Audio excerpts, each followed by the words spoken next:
This is IA Forward, your playbook for success as an independent insurance agent. Now, here to help you knock it out of the ballpark are your hosts, Shane Tatum, Mike Basil, and Tonya Lead. Welcome to IA Forward, and today we are discussing a topic that Shane suggested. However, he doesn't actually remember suggesting it. But before we get there, I have to ask Mike a question. And that is, I got called out on the last podcast about saying the word supper, but for some reason, Shane has not been called out by starting an email with the word howdy. So that's a good point. And he does that a lot. So I think I'm kind of numb to it now. But that is like howdy. Well, howdy. I can't ever remember him saying that like in person. Howdy's not an older generational thing. Howdy is a Texas thing. Like it is the universal hello for Texas A&M fighting Aggies or fighting Texas A&M Aggies. Like when you greet people, like when you go to fish camp and you're a fish camp as a freshman, you go to fish camp and you learn all the traditions at Texas A&M. They teach you howdy. That's you learn howdy. And so Mike hasn't gotten past the words fish camp yet. That's 100% right. Well, that's 100% right. Multiple colleges have fish camps. I mean, that's pretty normal. So no, it's not. Yes, freshmen are called fish.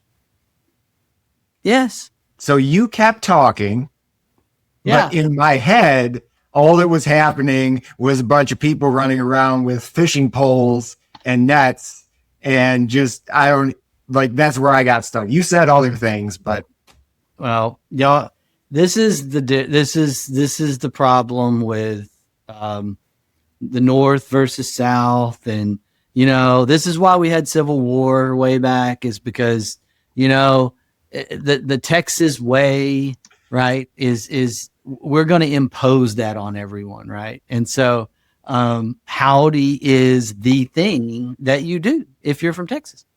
Howdy. Okay, so just so you know, I just looked up Fish Camp College, and nothing is coming up except for Texas A&M. So I don't think this is a real common thing in other places. Now, the University of West Florida, which has a marine science life thing, has a fish camp, but it's not the same thing that you're talking about. Well, they just haven't caught on yet, but it's coming. Your search is ahead of the coming trend. Everybody else is going to look up and go, why aren't we doing a fish camp? This was a thing when you went to college? It was. Julie went. It's a really well-kept secret then, because it's been, Well, I didn't go to A&M. Number one, I married into the cult, remember. But Julie went to fish camp. She's an Aggie. Hannah went to fish camp, I think. I'm pretty sure. Or maybe she was just going through recruitment. She was sorority, so she may not have gone to fish camp. But fish camp is a big deal. They now have a Christian version of fish camp called Impact. So anyway, it's a big thing. It's a huge thing. A lot of people go to both. It's not a huge thing. It's not, because I am looking through this and I'm not seeing any other school that has just because the Google doesn't have it doesn't mean it's not real. They're keeping it off of their info stuff. They're keeping it under the radar. They don't want any accusations of hazing or anything like that. I guarantee you it's there. There's some version of it. Okay. So back to, I'm not quite sure I can get past fish camp to try to talk about insurance today, but I'm going to do my best. And I called an insurance agency last week because my boss told me to. And I got the AI receptionist. And let me just tell you, I hate the AI receptionist. I hate the person that acts like a real life person, but is not a real life person trying to sound like a real life person.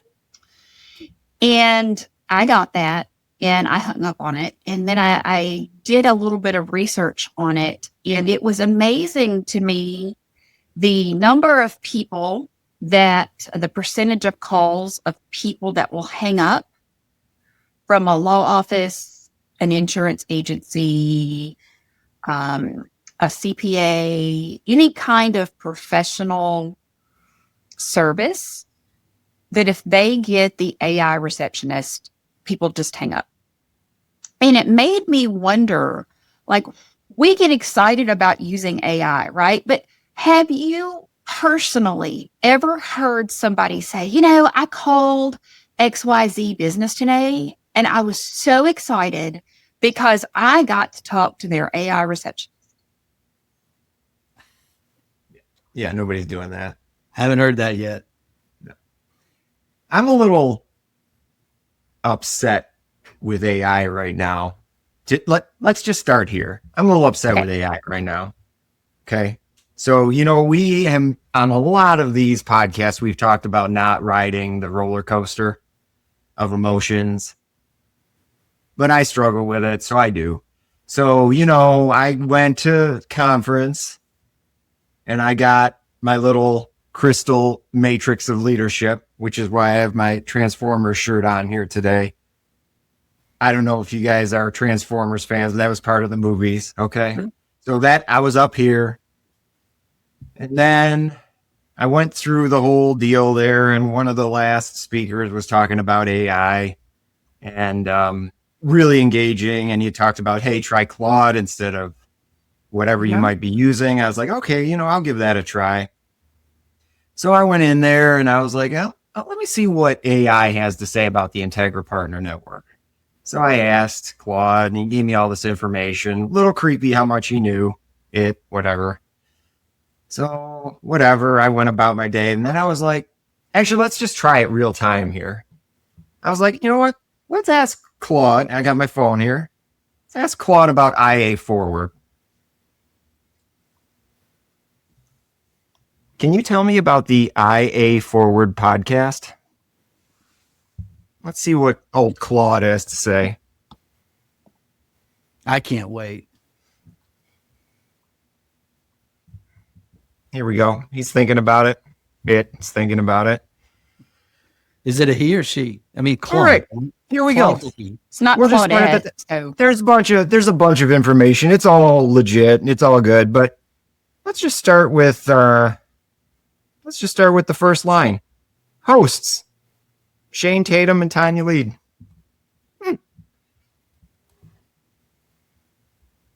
Hey, Claude, what's up with the disrespect? I'm actually one of the hosts of the IA Forward podcast as well. Let's see what Claude has to say about that. Well, you're a fairly new host, right? So Claude, AI is basically, in that sense, it's search, right? Like it's just advanced search. So you need a little more. You're kind of new. You're a fish, right? You're kind of the freshman of the podcast, right? Like you haven't gone to fish camp yet. So here's the response to that one. You're right. I apologize for the oversight. Okay. There's some redemption here. The search results did mention additional hosts, Mike and Robbie. Are all the hosts of IA Forward? Are you Mike or Robbie? I'd love to make sure I have your name right. Just for your information, if you go and look at the contributors for IA Forward, as far as our hosts go, you are actually listed first. That's what I'm talking about. Yep. So I was all the way up here. And then, we had some like Wile E. Coyote stuff going on here, right? Like I was standing up on some big thing, some tower, and all that pulled that right out from underneath me. And I was just in midair and whoop, He gone. I will give you a shout out about wearing the Autobots t-shirt today when we were discussing AI. So you could tell me you didn't know the topic today, but I think you somehow had ESP or Yep. ESPN or something that would make you wear that t-shirt. Well, now that we've resolved that issue, we can move on. Well, hang on. Before we move on and get into AI and how it affects our roles in the insurance business, I did want to say that there's also another term for freshmen coined by Dazed and Confused, the movie Dazed and Confused. Have y'all seen? Please tell me you've seen that movie. Oh boy, here we go. Oh Lord, are y'all serious? Y'all haven't seen that movie? Okay, you've known me for 9 years, and you're asking if I have seen Dazed and Confused. I don't know the answer that you're trying to reference. Does that mean of course or absolutely not? Absolutely not. Oh gosh. Okay, so more orientation need for the Integra organization for our people, especially our leadership team. More homework for you. You have to go see Dazed and Confused, or you got to at least watch Dazed and Confused. Is there a book?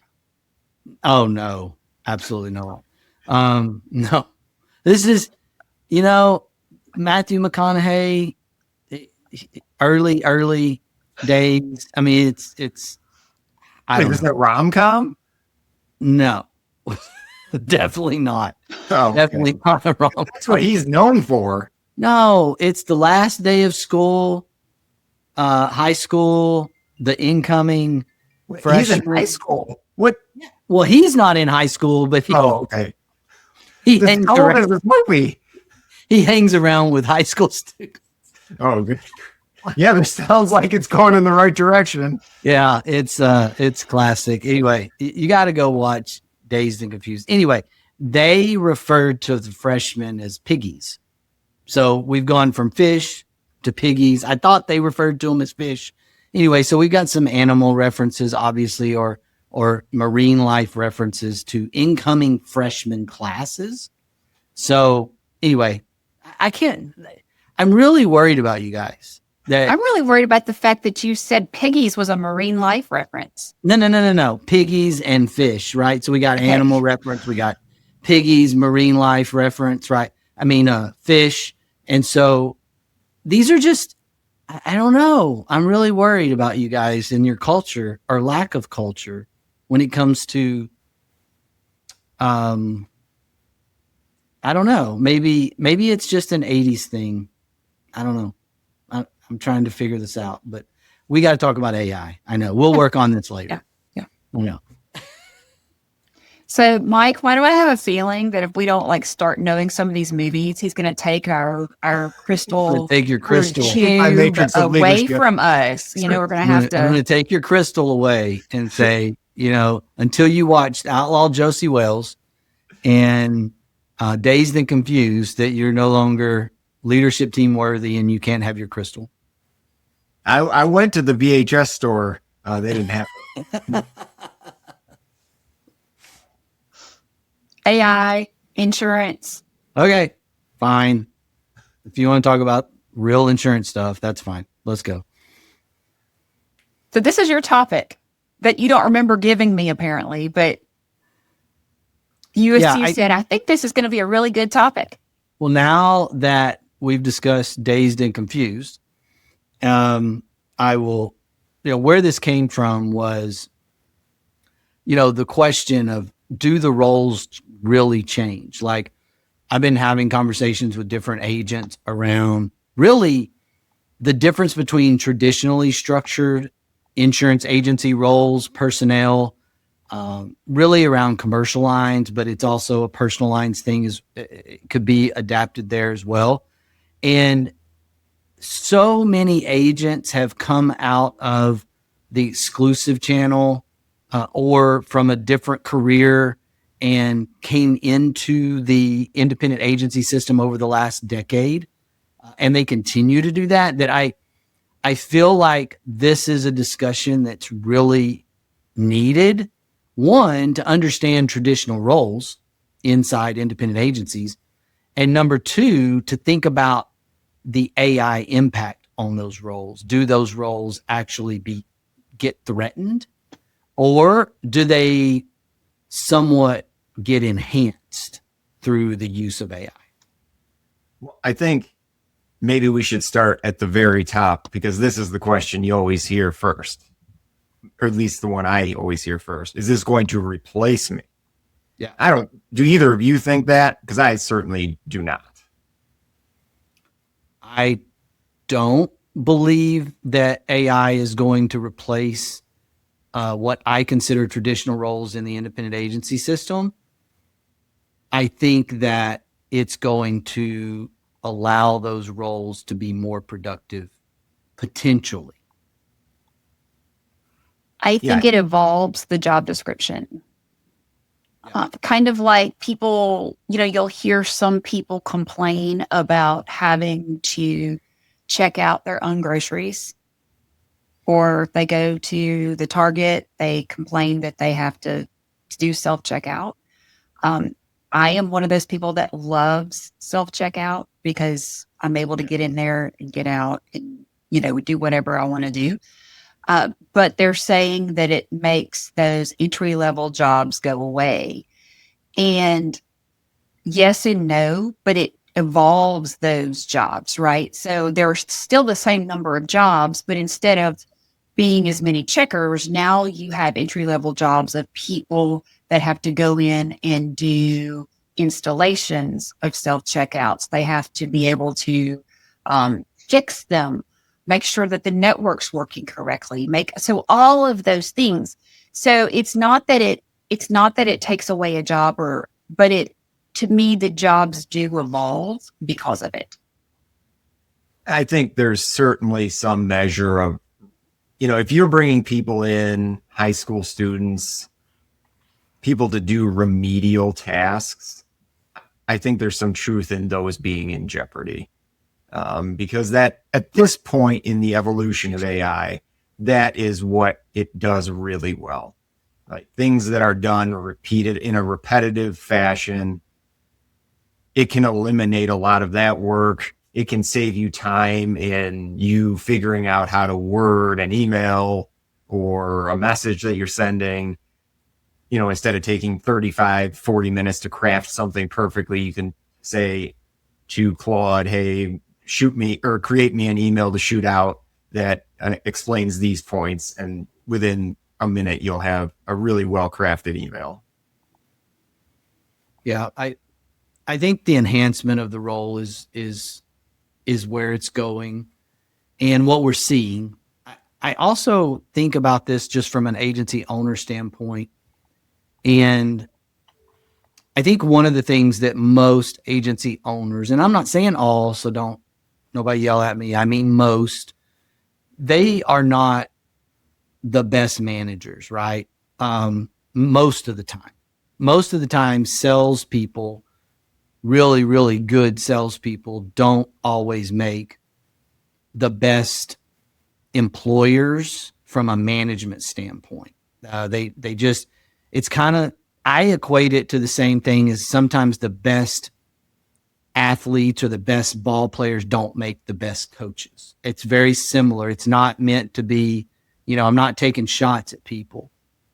And I think what happens here that's really exciting is that ultimately could mean that you don't have to hire as many people because the people that you have are able to do more with the utilization of AI in its proper form, right? The way it should work, which could be really good, right? Once that salesperson, used to be $125,000 worth of revenue was like elite.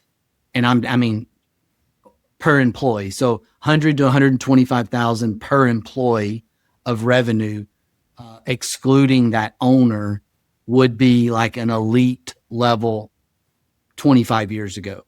I think now the reality is you could push that envelope 150, 175 maybe 200 plus per employee. That could be substantial for a lot of agency owners out there and a lot of agencies and their personnel. Because now once you have that employee working for you that understands how to use AI well, that is able to make you so efficient, you don't want to let them go. You don't want to lose them, so you pay them. And so now the employees are making more money, right? Everybody's winning. And it's just this really kind of, not to sit here and sing kumbaya about AI, there's going to be problems, I know, but that's kind of the best case forward that I see with how things are going to progress inside a traditional environment. So to the best of my recollection, I believe we've seen or heard from two different people about AI in conferences we've gone to in the last couple of years. And they both made essentially the same statement, which was if you do not use AI at all, you will be left behind. And that could be very dangerous to your agency's long-term future. So, that's two different sources. That makes me feel like that you might need to take that seriously. I don't think that AI is going to eliminate people or it's going to eliminate what we do. I think it eliminates, if you embrace it and use it and create systems correctly, it eliminates people heavy, light process, reactive kind of work, right? So you're still going to have people that are relationship managers and advisors and problem solvers and all of those things, where I do see it shrinking or pure task-based CSRs, or those heavy data entry positions or repetitive quoting admin only kind of roles. I do see those shifting to AI. It almost seems like it would go from 3 people to 1 person using AI doing the same amount of work as 3 really stressed out CSRs. So I can see that happening. So if you are in a role, or if you're in a role that sounds like that, start figuring out how to use AI to make yourself be more valuable, right? Take some classes, hop on Masterclass, hop on YouTube.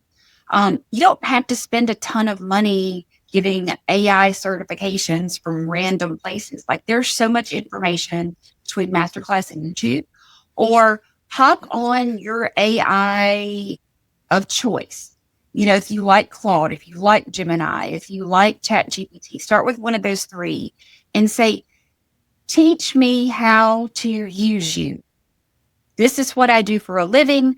Teach me how to be more efficient, more effective. And it will do that for you. And you're not going to mess it up. That's the one thing that I hear so much about people talking about technology. What if I mess it up? What if I blow it up? What if I mess, you're not going to mess it up. You're not. Just talk to it like a person. I type on mine. My husband texts. I always tell him that I really think that that Claudette or Geminette is going to replace me really, really, really soon. Because we can have conversations and he can ask me how to do something and I'll make a suggestion. And then he'll say, well, let me check with Claude. And then Claude will say the exact same thing that I said. And I'm like, why did you not just believe me? But, learn how to use those things and make yourself more valuable to your employer, and you're not going anywhere. I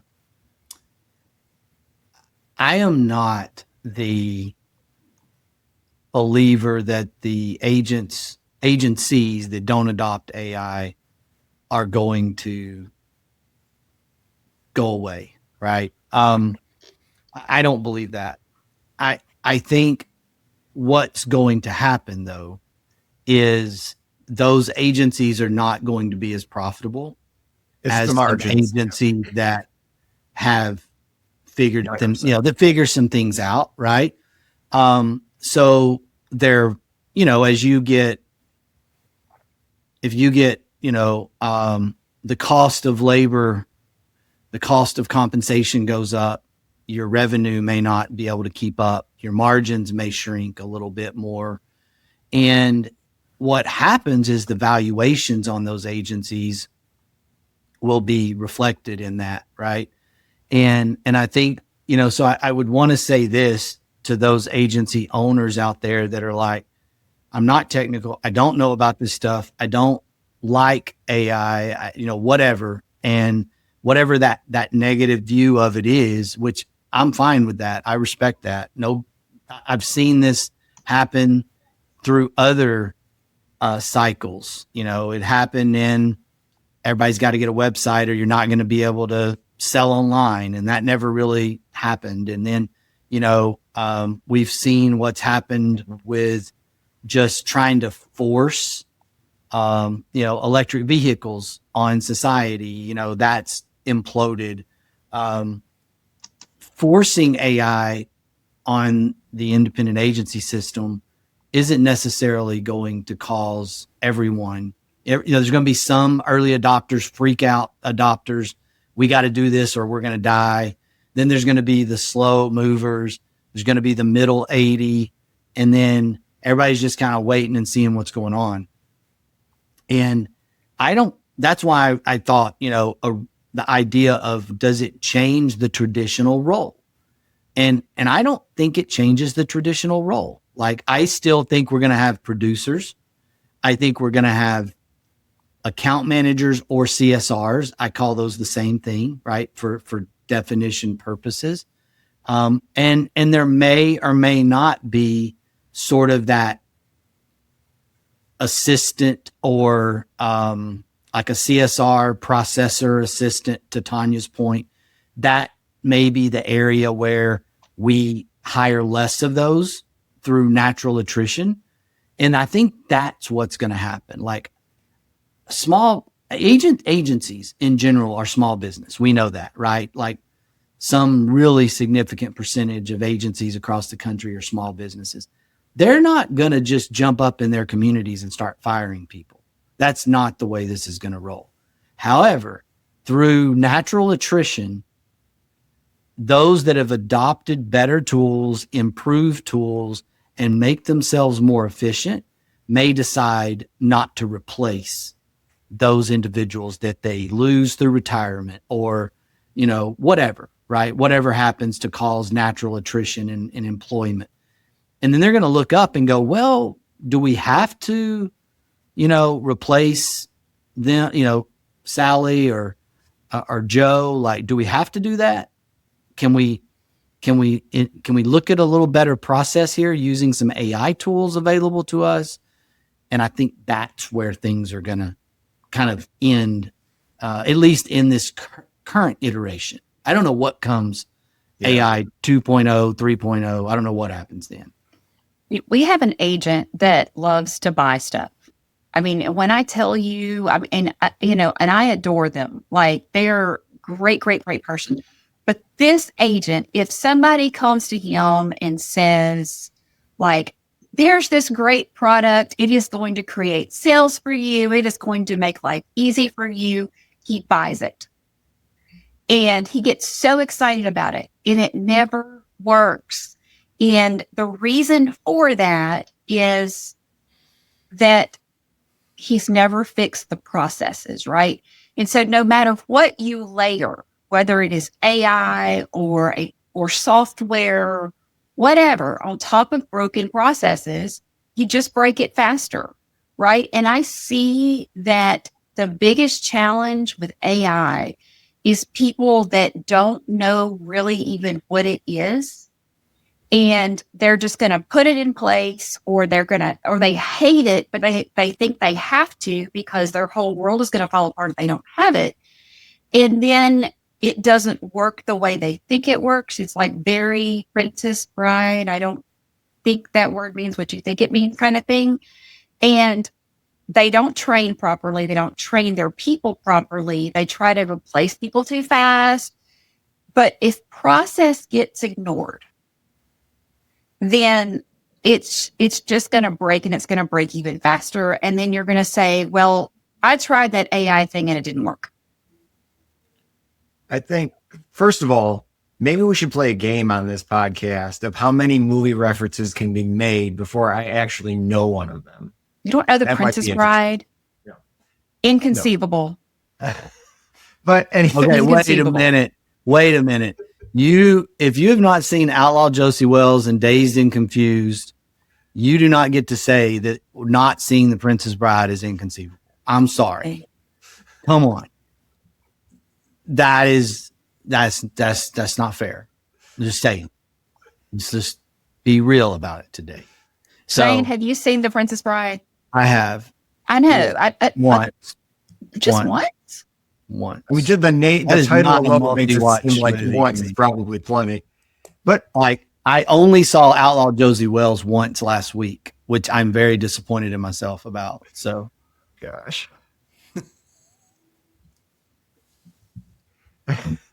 Let me try to regain my train of thought. Oh, yes, I got it. So I think so far we've talked about AI in this broad stroke of what it can do kind of in a big umbrella. And there's going to be people who are listening that are like, they need their medication after listening. Like, there's just a lot. This is a lot. This is a lot. This is a lot. Well, That's me after every single one of these podcasts. So what I would say to that person is you can definitely start slow and build up. When you feel comfortable, move up. When you feel comfortable, move up. Like, start with something super basic, like I had alluded to earlier. You receive an email. You're not quite sure how to respond. Copy the body of that email into one of these engines. Ask it to compose a response.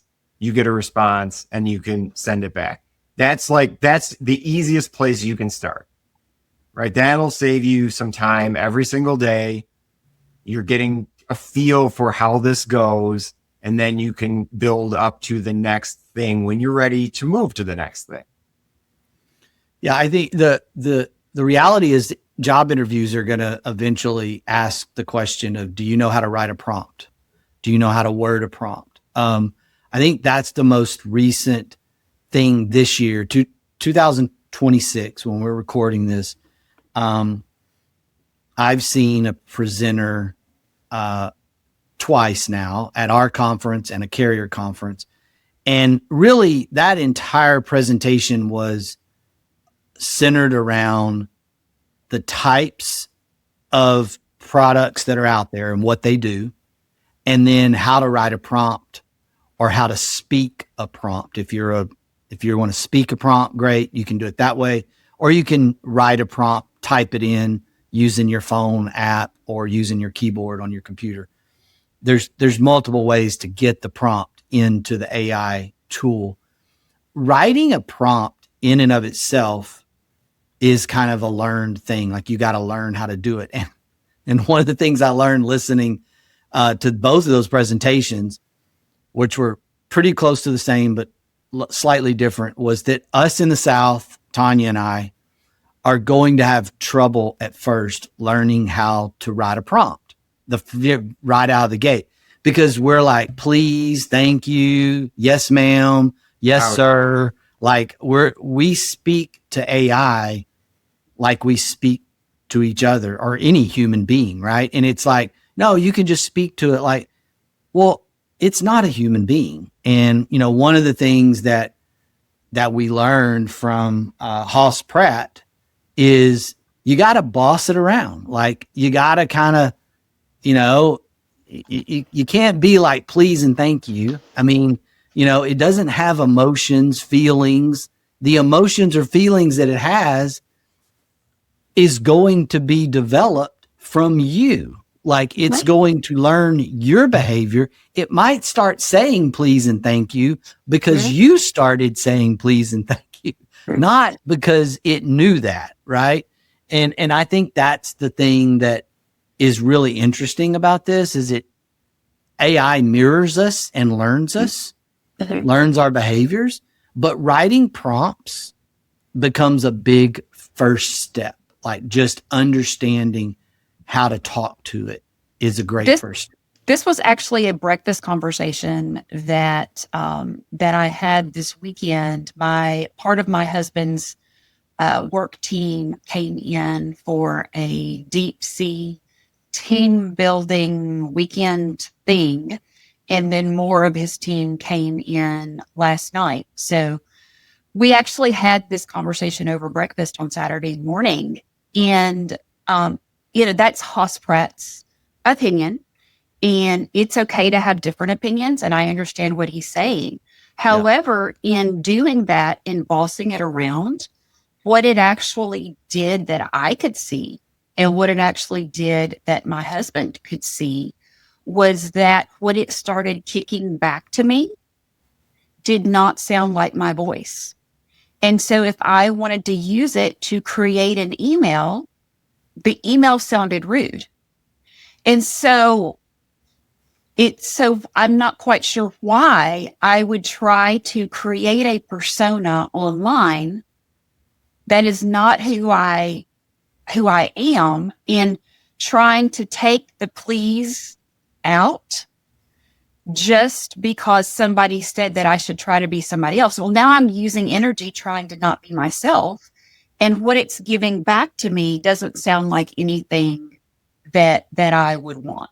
So yes, I think that we have to learn prompting, number one. And if you don't know what prompting is, that's okay.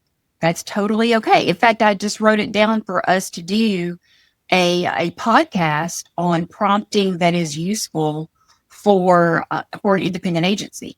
And hopefully we'll be doing that soon. But be careful when you're taking advice. You don't have to take 100% of the advice that everybody gives you. And I love what Hoss presented. I thought his shtick is fantastic. I thought of 85% of what he gave was wonderful. But the outcome I got from being bossy didn't give me the outcomes that I was wanting coming from me. Yeah. So first, anyone who is listening to this that knows Shane probably had the exact same thing pop into their head as me. Like if I put a prompt in, it's, 2 sentences, but everybody's like, Shane puts a prompt in 12 to 15. It's at least a paragraph or two. Yeah. 100%. But so I was thinking, but to Tanya's point, he was getting, yes, he was a little bit shorter, but then there was other things that he put in there that were really fillers that kind of just like, create me the most impressive, amazing email that's ever been sent to this person. Okay, well, that's all fluff, right? Yeah. So you have wasted some energy there. Yeah. Like, I think you do kind of have to just, if it's easier for you when you're starting out, I think the best thing would probably be use your phone to do it, hit the microphone button, and just talk to it like you would normally talk. Yeah. Finish and send. And you will probably get something that looks appropriate. The one thing that people leave out of prompting, and like I said, I really want us to do a follow-up podcast on this, but the one thing that I see people that are starting to use an AI module, an LLM, is they don't tell it who they want it to be. So the first part of any prompt should be acting as an independent insurance agent, or acting as this, or I want you to work as my advertising agency, or I want you to work as a social media expert. If you will tell it how you want it to act, what role you're giving it, just like you would give an employee and say, hey, I am hiring you to be my XYZ. Well, if you tell an AI tool who you want it to be, then you're like 50, 60% ahead of anybody else that's using AI. Yeah, that's right. And it's got to learn you, right? I mean, it's, large learning model or large language model or whatever. Anyway, what a LLM, right?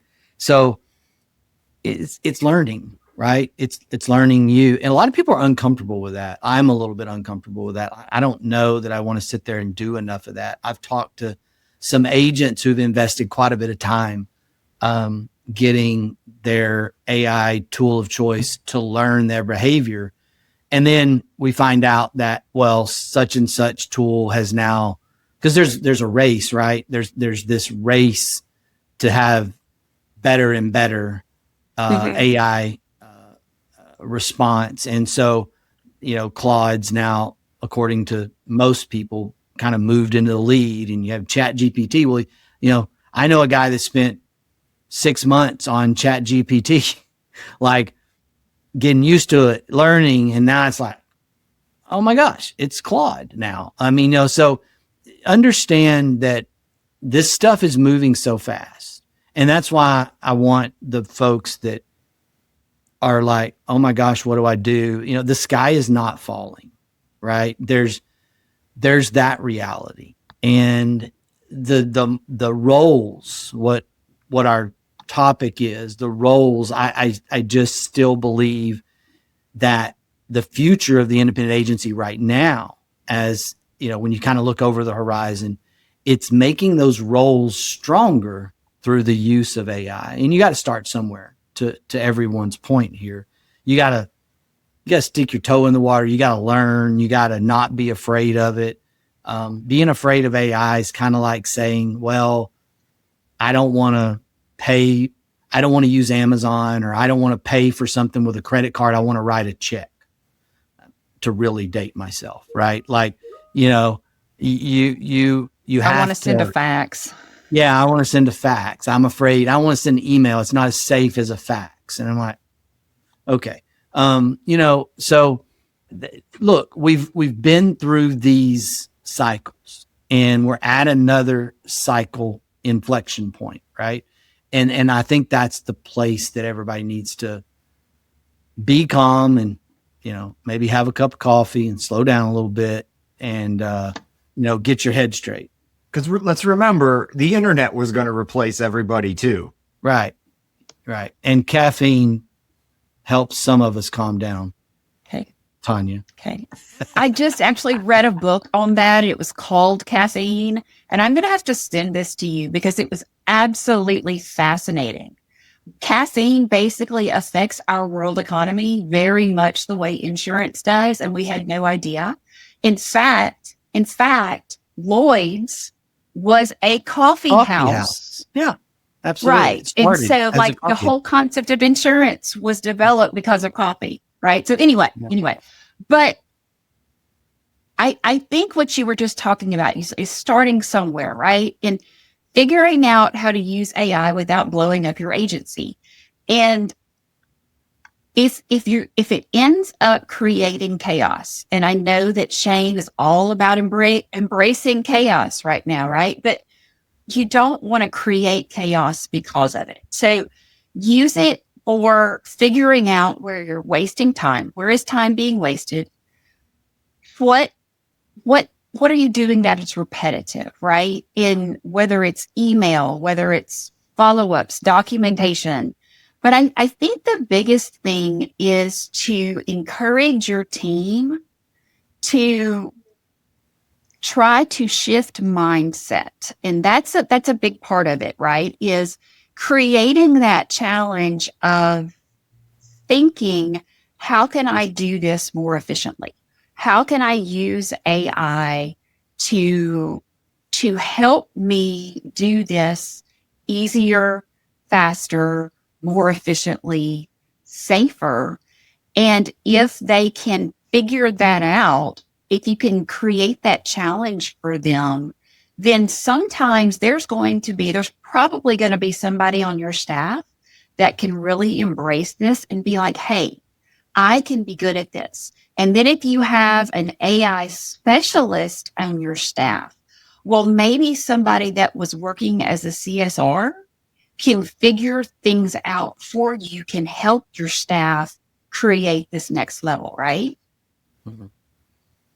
Yeah, I think we can learn from with that. We can learn from just some things I'm familiar with from the school district world, education world as a school board member.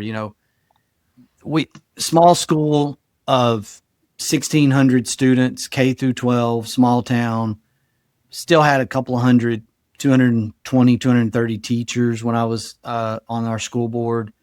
And we had 4 campuses, right? And so on each campus, someone became sort of this, it was a teacher, right? Usually a teacher.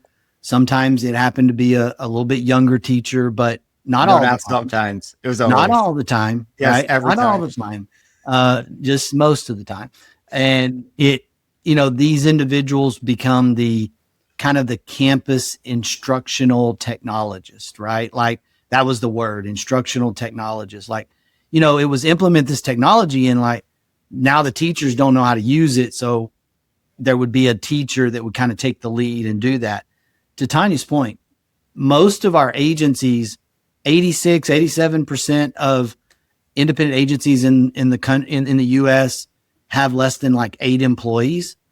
You have a small team, like somebody on your team, more than likely, if you have any employees, is going to raise their hand and put their foot forward and say, I love this stuff. I've been playing with this at home personally.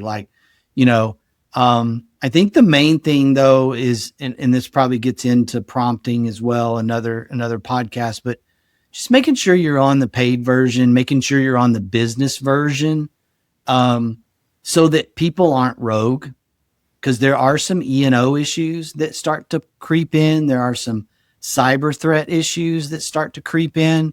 And so we also have to take that piece of this. And that's, again, why I say that the roles within our agencies are not going anywhere. The insurance expertise are not necessarily going anywhere. We're just going to have some sort of, I hate to use the phrase superpower because that's kind of been overused, but you're just going to have more tools at your disposal to be more efficient and continue to grow your business. And we do have a lot of exhausted service people in our agencies. That's why I think this can be a relief valve for them. Yeah. So Tonya mentioned the word safely, and you kind of alluded to it as well, Shane. That is a big part of this. So This is moving fast.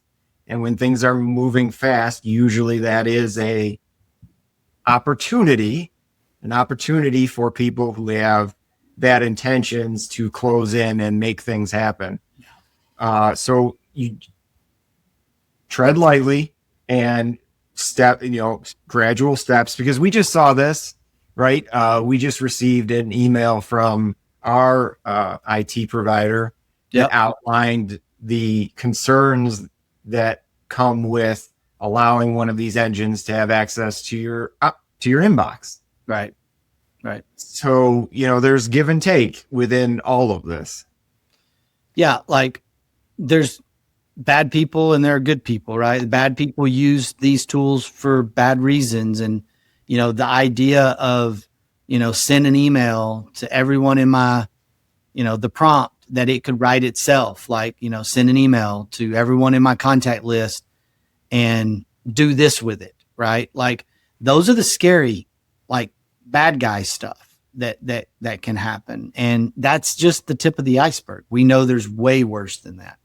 And so we do have to have, I don't want to use the word, common sense, but I don't want to use the word like slow, but I mean, you want to kind of slow down and take a breath. Like you really do need to do that. Like don't be in this panic AI mode.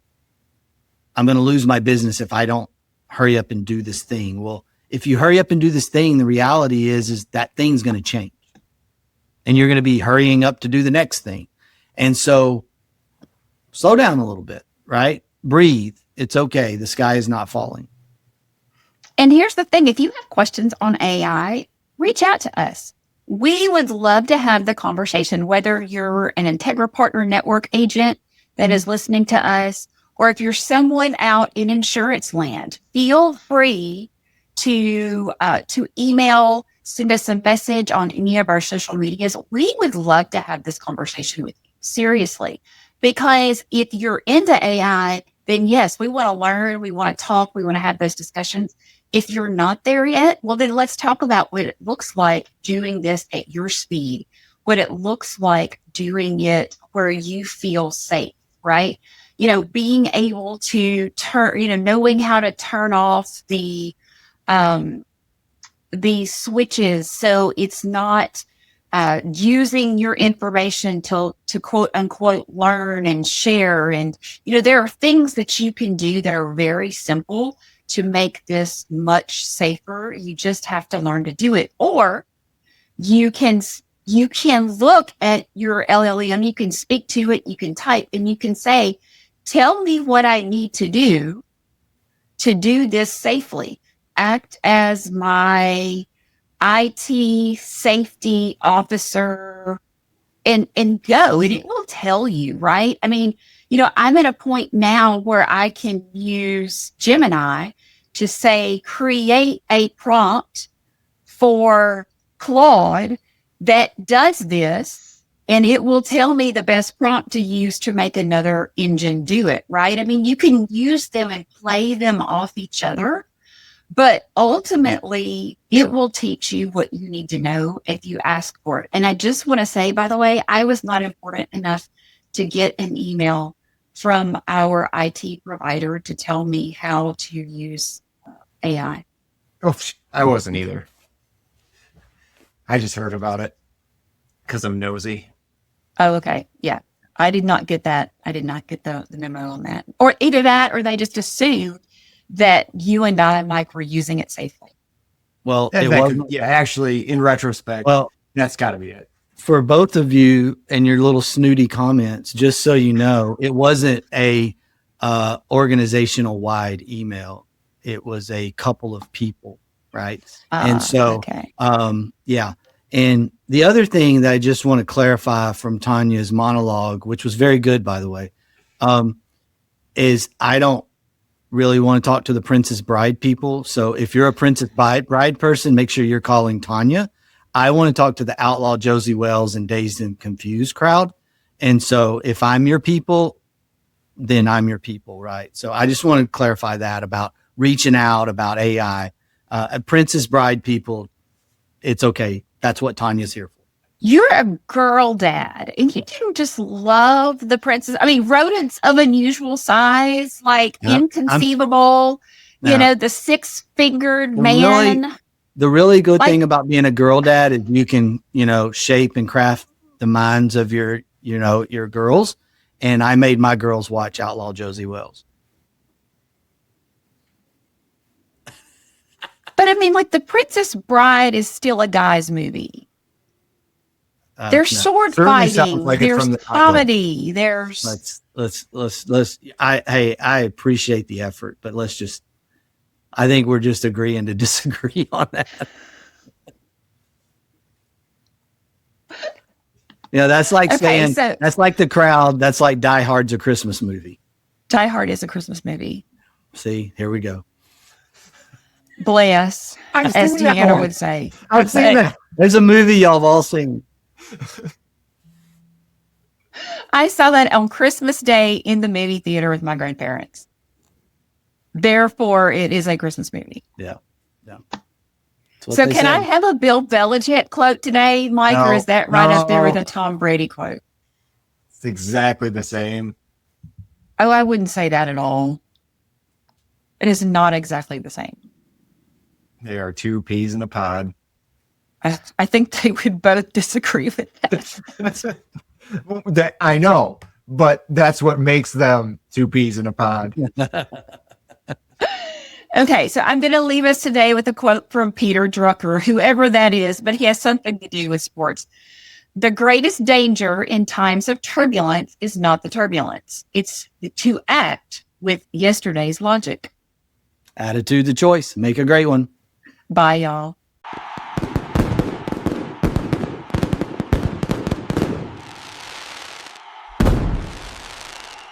And we've talked about that. Can you say that again just for Yeah. fun? I mean, it finally, it has happened. Tonya is right.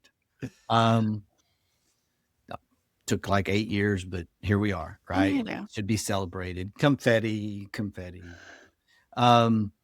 No, Tanya's 100% right on it. We've cheapened it, the brand, the marketing of it, the chase, really this race to the bottom, so to speak, through the years. And I love that, Mike. You know, I love insurance advisor. I love insurance consultant. I love anything that depicts something that is other than, you know, we're just trying to sell you something cheap. And that we're just, I mean, I know we're salespeople at heart, but, you know, getting the right coverage is important. And as working with a lot of personal lines focused agents, you know, there's personal lines accounts that are $10,000 to $15,000 in premium, you know, on average today because of auto and home and second home and some rental properties. And it's really easy to get there, right? Within the personal line spectrum. That is not sell you a cheap policy. And these are not necessarily the ultra high net worth type people either, right? This is the shift in really the American economy. And kind of my story on this several years ago was going to 30A, which I even hate to say publicly because more people don't need to find out about 30A. You know, during COVID, the Wall Street Journal wrote an article about 30A. It's in the Emerald Coast area of Florida between Tonya and Panama City. So it stands for County Road 30A, and it's Wall Street Journal called it the Hamptons of the South, and everybody started coming there, and it unfortunately it's ruined our perfect spot. And so, you know, hopefully people stay away and get tired of it because we love it. But I noticed when we would ride bikes through neighborhoods down on 30A that, you know, one of the things to do is to have a little placard outside on the front of the house or, you know, out by the street. And it was the owners of the house. And it was what you would notice is that several years ago now, all of these houses started being different LLCs, right? Like the Family Partnership LLC, you know, the Tatum Family Trust LLC, the Basil Family Trust LLC, or whatever. And these were the owners of these properties, right? These are obviously secondary family homes, maybe multi, you know, siblings own this, whatever. And these are not, I've met some of these people. These people are not yacht owners, right? They're business owners.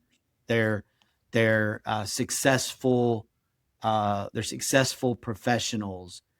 The American economy has created a ton of wealth over the last 30 years, certainly 50 years. I mean, a lot of wealth. And when you have that environment going on as an insurance advisor, to Mike's point, if you're selling insurance like just on high volume, and that's not the game, that's not where we're going.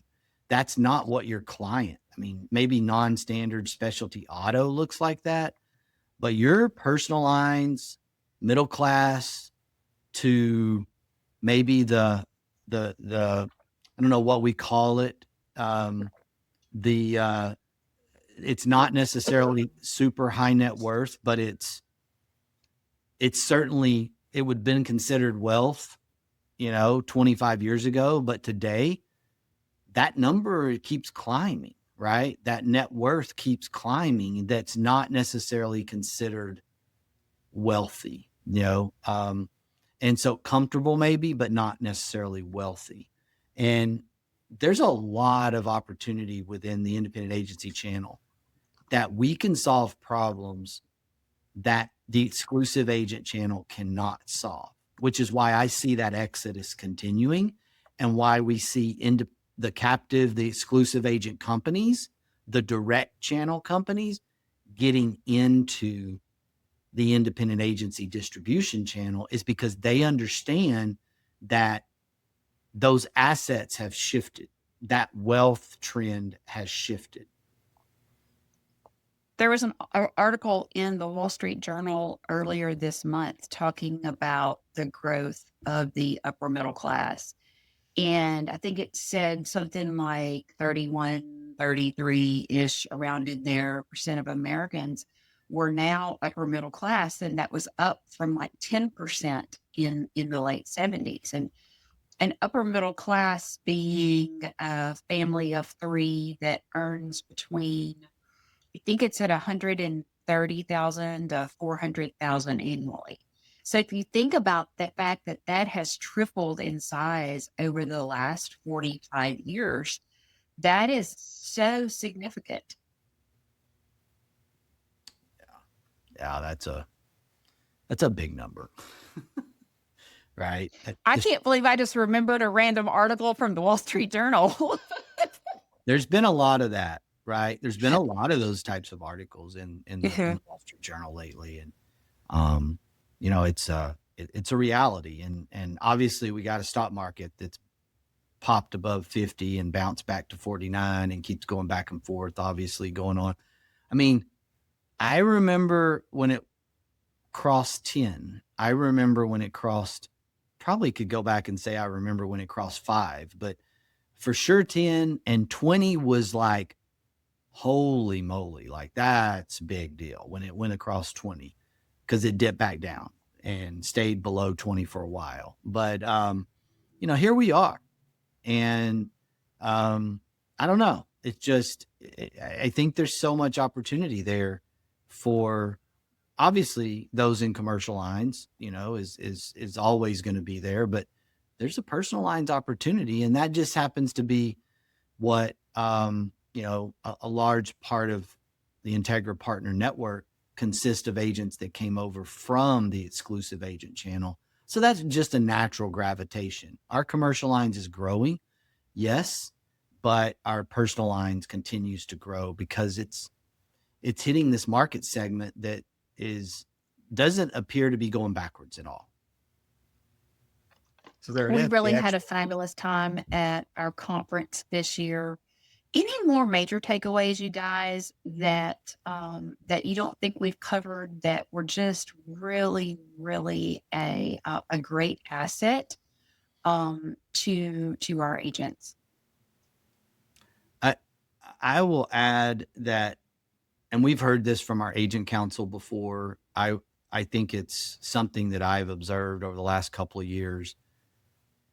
The sessions are incredible. And yes, we need to keep raising the bar on sessions.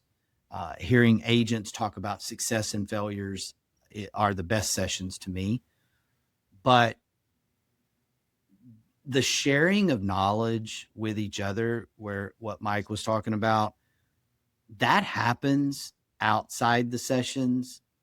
That happens at dinner.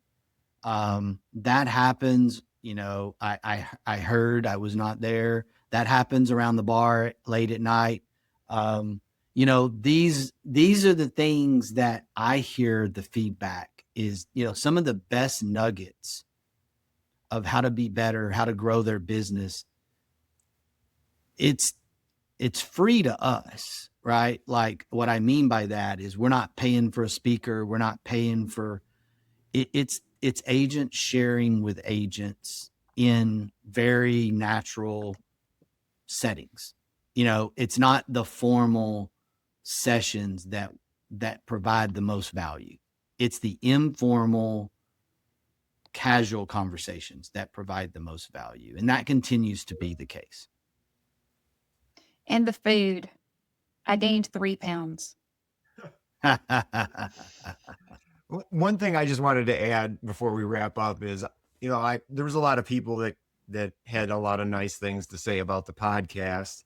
And I just wanted to thank everyone that listens. And, anyone who's listened even one time will notice there's no ads in these podcasts. There's no revenue coming from these podcasts. We're just, we're doing this to share and hopefully provide a little something. So, for everyone that listens to it, thank you for listening to Insurance Advisors Forward. That's awesome. I'm going to leave us today with this quote from James Clear. You don't rise to the level of your goals. You fall to the level of your systems. And in the spirit of the outlaw Josie Wells, attitude to choice, make a great one. At the Integra Partner Network, we understand that carrier access is the key to your agency's success. That's why Integra offers direct access to top-rated personal and commercial carriers, ensuring your agency thrives in today's challenging market. And with our comprehensive resources, profit sharing and bonus opportunities, technology and peer support, all while you retain 100% of your book with no penalties to exit, Integra is ready to empower you and your agency to find sustained growth. Find your way to Integra. Visit IntegraPartnerNetwork.com today. That's IntegraPartnerNetwork.com.